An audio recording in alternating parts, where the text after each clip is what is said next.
Hello दोस्तों, welcome to my YouTube channel complex classes. इस video में हम लोग DElEd first semester first year के बाल विकास पेपर के बारे में हम लोग देखने वाले हैं। जो ये राजन सीरीज होता है, इसके बहुविकल्पीय प्रश्नों को देख रहे हैं हम लोग।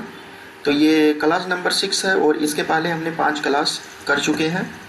आप लोग अगर नहीं देखे हैं तो देख लीजिए, और इसका पीडीएफ प्राप्त करना चाहें तो टेलीग्राम चैनल से जुड़ के वहाँ पे आपको पीडीएफ प्राप्त हो जाएगा। और जो लोग चैनल को सब्सक्राइब नहीं किए हैं, सब्सक्राइब कर लें। तो चलिए देखते हैं। इसके पहले हम लोगों ने 140 क्वेश्चन कर चुके हैं, तो 141 नंबर क्वेश्चन हम लोग देखते हैं।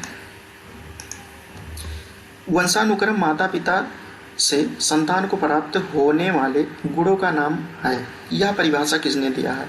तो ऑप्शन है रूथ बेनेडिक्ट की, वुडवर्थ की, पी जिन्सबर्ट की और एनास्टासी की।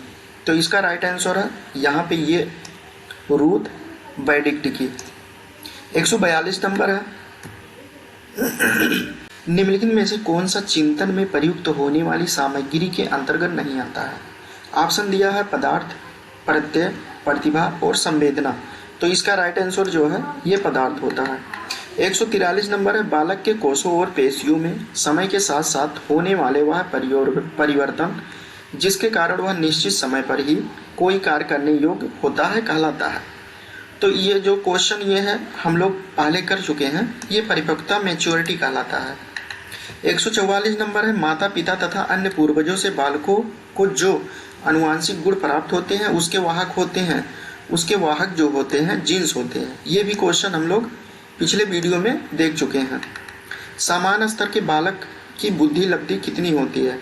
यहाँ पे 80 से 85, 70 से 80 और 90 से 109, 100 से 115। तो यहाँ पे सामान्य स्तर के बालक की बुद्धि लब्धि जो होती है, सामान्य बालक की बुद्धि लब्धि 90 से 110 के बीच में होती है। 146 नंबर देखते हैं। व्यक्तित्व परीक्षण के लिए प्रयुक्त होने वाले टीएटी, यहाँ पे टीएटी परीक्षण का निर्माण किसने किया था? ये भी क्वेश्चन हम लोग देख चुके हैं। मॉर्गन एवं मुर्रे ने किया था। मरे यहाँ पे लिखा हुआ है, अलग अलग सब जगह टाइप में। 147 नंबर देखते हैं। बालक के केंद्रक न्यूक्लियस में सामान्यतः कितने गुणसूत्र होते हैं? यहाँ गुणसूत्रों की संख्या पूछा गया है। 46 होते हैं, 42 होते हैं, 52 होते हैं और 50 होते हैं। तो यहाँ पे गुणसूत्रों की संख्या जो है 46 होती है, 23 जोड़ा होते हैं। 148 नंबर। निम्नलिखित में से कौन सा परीक्षण बुद्धि का मापन करता है? ऑप्शन है CAT, TAT, MAT या भाटिया बैटरी। तो यहाँ पे बुद्धि का मापन जो होता है, बुद्धि परीक्षण का मापन भाटिया बैटरी परीक्षण द्वारा किया जाता है। 149 नंबर है। बाल विकास के अंतर्गत बाल्यावस्था की अवधि मानी गई है। तो बाल्यावस्था शैशवावस्था की अवधि 0 से 5 और बाल्यावस्था की अवधि 6 से 10 मानी गई है। ये भी क्वेश्चन हम लोग देख चुके हैं। 150 नंबर है। बाल विकास के अंतर्गत किशोरावस्था की अवधि मानी गई है। यहाँ पे शैशवावस्था कितना हो गया? 0 से 5 और बाल्यावस्था 5 से 10 या 6 से 10। यहाँ पे बाल विकास के अंतर्गत बाल्यावस्था की अवधि 5 से 10 हो गया। उसके बाद में अगर हम किशोरावस्था की बात करें, यहाँ पे किशोरावस्था की बात करें 10 हो गया, तो 11 से 18 वर्ष होता है। और बाल विकास के अंतर्गत जन्म से लेकर 18 वर्ष तक अध्ययन किया जाता है। ये भी क्वेश्चन हम लोग कर चुके हैं। 151 नंबर क्वेश्चन है। संबंध प्रतिक्रिया का सिद्धांत किसने दिया है? ठीक है, तो यहाँ पे ऑप्शन जो है पावलाव का है, स्किनर का है, फ्रोवेल, डाल्टन। तो यहाँ पे पावलाव ने दिया है संबंध प्रतिक्रिया का सिद्धांत।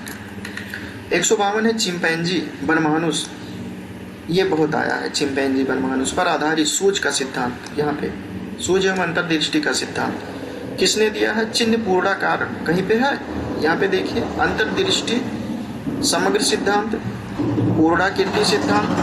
तो यहाँ पे सभी है, लगभग एक ही नाम है। तो यहाँ पे ऑप्शन डी सही हो जाएगा। 153 नंबर देखते हैं। थांडाइक ने अपना प्रयोग किया था। थांडाइक ने किस पर प्रयोग किया था? बिल्ली पर, कुत्ते पर, भालू पर या शेर पर? ये सभी क्वेश्चन हमने नोट से आपको बता दिया है। यहाँ पे बिल्ली का प्रयोग किया था। उसके बाद में 154 नंबर है। संज्ञानात्मक विकास को 3 भागों, क्रियात्मक अवस्था, प्रतिबिंबात्मक अवस्था तथा संकेतात्मक अवस्था में विभाजित करने वाले मनोवैज्ञानिक हैं। यहाँ पे है ब्रूनर, फ्रोबेल, बिने और कोहलर। तो यहाँ पे ब्रूनर ने जो है इन अवस्था 3 अवस्थाओं में जो है क्रियात्मक अवस्था, प्रतिबिंबात्मक अवस्था तथा संकेतात्मक अवस्था में विभाजित किया है। 155 नंबर है वह स्तर जिसमें बच्चा अपने परिवेश की वस्तुओं में विभेद करना प्रारंभ कर देता है वह स्तर कहलाता है। यहाँ पे जीन पियाजे का ये स्तर दिया है। इंद्रिय जनित गामक अवस्था, पूर्व संक्रियात्मक अवस्था, मूर्त संक्रियात्मक अवस्था या अमूर्त संक्रियात्मक अवस्था। तो ये पूर्व संक्रियात्मक अवस्था में जो है बच्चा परिवेश की वस्तुओं को विभेद करना प्रारंभ कर देता है। उसके बाद में 156 नंबर वह स्तर जिसमें बालक वस्तुएं एवं पदार्थों के संबंध में चिंतन करना तथा तर्क करना प्रारंभ करता है वह स्तर कहलाता है। ये भी जीन पियाजे के सिद्धांत के चारों स्तर दिए हैं। तो यहाँ पे ये हो जाएगा वह स्तर जिसमें बालक वस्तुओं एवं पदार्थों, यहाँ देखिए वस्तुओं एवं पदार्थों के बीच संबंध करने लगता है तो ये मूर्त संक्रियात्मक अवस्था में करता है। तथा चिंतन तर्क, यहाँ पे देखिए तर्क करना, तर्क जब करता है तो मूर्त संक्रियात्मक अवस्था में करता है। उसके बाद में 157 नंबर देखते हैं निम्न में से किस मनोवैज्ञानिक ने बौद्धिक विकास को 4 अवस्थाओं में विभाजित किया है। यहाँ पे संज्ञात्मक विकास या बौद्धिक विकास, तो ये जीन पियाजे ने किया है। 158 नंबर है थॉर्नडाइक ने अधिगम के कितने गौड़ नियम बताए हैं। पिछले वीडियो में हम लोग बताए मुख्य नियम कितने हैं 3 और गौड़ नियम की संख्या 5 होती है। 159 नंबर है निम्नलिखित में से कौन सा अर्जित अप्रेरणा के अंतर्गत आते हैं। अर्जित अप्रेरणा, यहाँ पे देखिए अर्जित जो किए जाते हैं, प्यास को अर्जित नहीं किया जाता है, भूख को भी नहीं, निद्रा को भी नहीं, प्रतिष्ठा को अर्जित किया जाता है। 160 नंबर है सीखी गई सामग्री को पुनः स्मरण रखने की असफलता क्या कहलाती है। पुनः स्मरण यानी दोबारा याद करना। आ है विस्मरण, प्रत्यभिज्ञा या प्रत्याहन, आत्मसातन। ठीक है, तो यहाँ पे हो जाएगा विस्मरण कहलाता है। 161 नंबर एक सशक्त विद्यालय अपने विद्यार्थियों में, अपने शिक्षकों में निम्नलिखित योग्यताओं में से किसे सर्वाधिक बढ़ावा देगा। तो यहाँ पे परीक्षण करने की प्रवृत्ति, स्मृति, अनुशासन, प्रतिस्पर्धात्मक अवृत्ति। तो इसका जो राइट आंसर होगा प्रतिस्पर्धात्मक अवृत्ति होगा। 162 नंबर है शारीरिक रूप से अक्षम बच्चों को सामान्यतया होता है डिसलेक्सिया, डिस्ग्राफिया, डिस्मिथिया, डिस्कैल्कुलिया। तो यहाँ पे डिस्ग्राफिया होता है शारीरिक रूप से अक्षम बच्चे। 163 नंबर है एक बच्चा जो देश से ग्रस्त है वह सा को वाच तथा न्यूक्लियर को अनक्लियर में अंतर नहीं कर सकता, उसे डिसलेक्सिया कहते हैं। ये अधिगम विकार होता है। 164 नंबर है जब दो बालक विभिन्न समानताएं रखते हुए भी आपस में भिन्न व्यवहार करते हैं तो इसको कहते हैं, यहाँ पे देखिए वैयक्तिक समानता, वैयक्तिक विभिन्नता, आ और बा दोनों, यहाँ पे कोई नहीं, तो ये वैयक्तिक विभिन्नता कहते हैं। यूपी टेट जब पढ़ेंगे ये बिल्कुल पूरा टॉपिक ही है, डीएलएड में भी है। 165 नंबर है प्रोजेक्ट प्रणाली के जन्मदाता हैं क्रो एवं क्रो, फ्रोवेल, किलपैट्रिक या डगलस। तो यहाँ पे किलपैट्रिक है। 166 नंबर है वह विधि जो व्यक्तित्व के गुणों, यहाँ पे व्यक्तित्व के गुणों का अनुमान लगाने के लिए प्रयुक्त होती है कहलाती है मापन रेखा विधि कहलाती है। ठीक है। 167 नंबर क्वेश्चन है बाल विकास का प्रमुख आधार क्या है। ऑप्शन है वंशानुक्रम, वातावरण, उपर्युक्त आ और बा दोनों, कोई नहीं। तो यहाँ पे इसका जो होगा उपर्युक्त आ और बा दोनों होगा, वंशानुक्रम और वातावरण दोनों होगा। 168 नंबर क्वेश्चन है वंशानुक्रम माता पिता से संतानों को प्राप्त होने वाले गुण हैं, यह कथन किसका है। रूथ बेंडिक्ट का ये कथन है। ये सब आपको याद करना होगा, एक वीडियो में हम आप लोगों को बता देंगे कौन सा कथन कब आया है।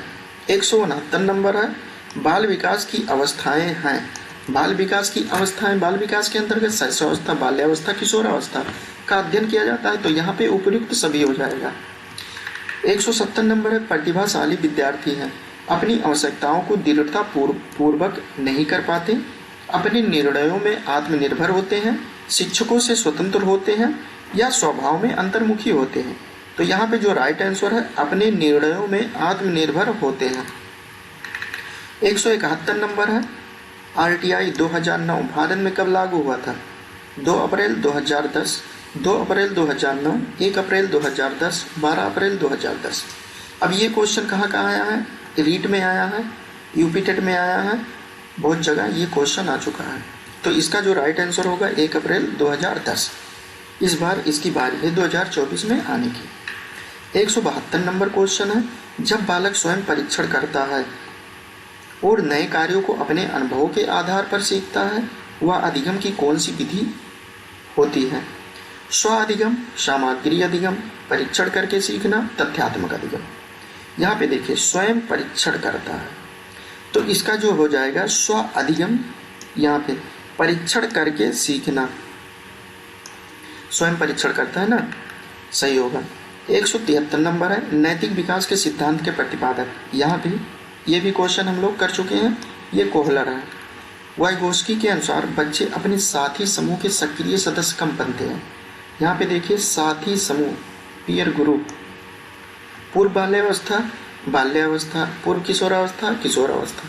तो यहाँ पे किशोरावस्था में जो है साथी समूह के सक्रिय सदस्य बनते हैं।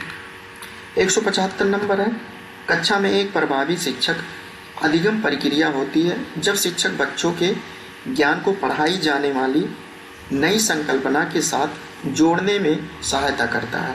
इसके पार्श्व में निहित उद्देश्य है। ऑप्शन है पुनर्बलन, ज्ञान का सहसंबंध एवं स्थानांतरण, वैयक्तिक भिन्नता या शिक्षार्थी स्वायत्तता। तो यहाँ पे ये होगा शिक्षार्थी स्वायत्तता। 176 नंबर है, सामाजिक तथा सांस्कृतिक विकास का सिद्धांत संबंधित है। कोहलर, वाइगोत्स्की, जीन पियाजे या वाटसन। सामाजिक तथा सांस्कृतिक विकास का सिद्धांत, तो यहाँ पे वाइगोत्स्की ने ये सिद्धांत दिया है। 177 नंबर है, इंद्रिय जनित गामक अवस्था का संबंध किस मनोवैज्ञानिक से है? ऑप्शन है जीन पियाजे, कोहलबर्ग, नन तथा वाटसन। इंद्रिय जनित अवस्था जिसने दिया है ये जीन पियाजे ने दिया है। तो यहाँ पे चारों अवस्थाओं में से ये इंद्रिय जनित अवस्था ये पहली अवस्था है जीन पियाजे की। 178 नंबर देखते हैं, वस्तु अस्थायित्व बालकों में जब पाया जाता है तो वे वस्तुओं को आसानी से खोज लेते हैं। किस मनोवैज्ञानिक ने से इसका संबंध है? यहाँ पे वस्तु अस्थायित्व, यहाँ पे ये जीन पियाजे से संबंधित है। सूझ का सिद्धांत किस मनोवैज्ञानिक का है? जीन पियाजे, कोहलर, थांडाइक तथा गुड। तो ये कोहलर है। सूझ एवं अंतर्दृष्टि का सिद्धांत। 180 नंबर है, किसका कथन है वंशानुक्रम माता पिता से संतानों को प्राप्त करने वाले गुण हैं? ये रूथ बेनेडिक्ट की है, रास की है, नन की है या फ्रावेल की है? तो यहाँ पे रूथ बेनेडिक्ट की है। तो चलिए दोस्तों, इसके आगे हम लोग अगले पार्ट में करेंगे, और इसका PDF प्राप्त करना चाहें तो आप लोग टेलीग्राम चैनल से जुड़ सकते हैं। और अभी तक जो लोग चैनल को सब्सक्राइब नहीं किए हैं सब्सक्राइब कर लें। तो और इस वीडियो में कोई दिक्कत हो, अगर आपको परेशानी हो रही हो तो कमेंट बॉक्स में कमेंट कर सकते हैं, हम कोशिश करेंगे। तो चलिए दोस्तों, अगले वीडियो में मिलते हैं, तब तक के लिए जय हिंद जय भारत।